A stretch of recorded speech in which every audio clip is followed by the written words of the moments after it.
I want to message for lam zathang how ki ke yang how ki mo kai chuna number 1 lam zathang nana to hi di mo mong na ki sa hi nam pate na ni ki yel ta na no en ne le kha ching kha nai chuna na sum du ji na min than di dei ji na min phau nom ji mai pha nga di dei ji na nam sung hi mi la azu hin ka ti chu number ni na he di kha chu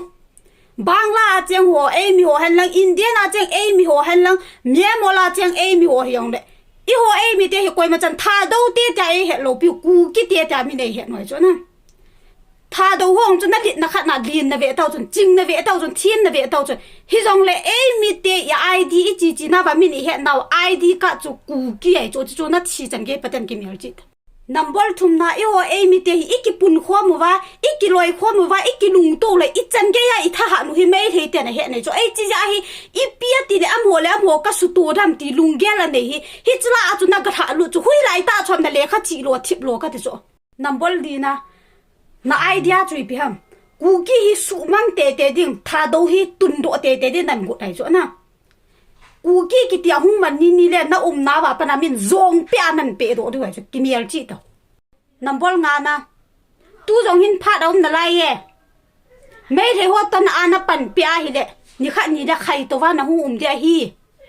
number gu na phung na chang hau ki mo na zo be se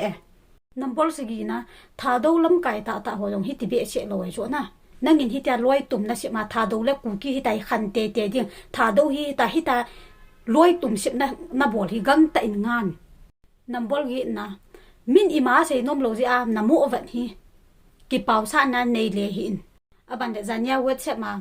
ka video nei delete pin nong ti chuna kin na video chu dialogue ka sim chu delete dinga ka sim hi lo pin aban de whatsapp ma nin ho wa me ma pana ka in mun ho ka pa min ka na to hoi ma mo nin tho chu hi chu ipd ji anin tho nam ale mat sa de nei ti ham India na min nana to hai lo ja min thu se la na pu pa na ki ko do na mat sa the banga chu nin bol the ding ana ki ngai tu hang hi cho chu ki wat sa le i joi ki wat sa le I ma cha se ngam ta pon te nei ti ham hi cho la chu ki mi jaw lo cha na ki miel chi ta na ki sa na nga la nga ta nan bol rom na dai lo wa na ki hian sa dai chu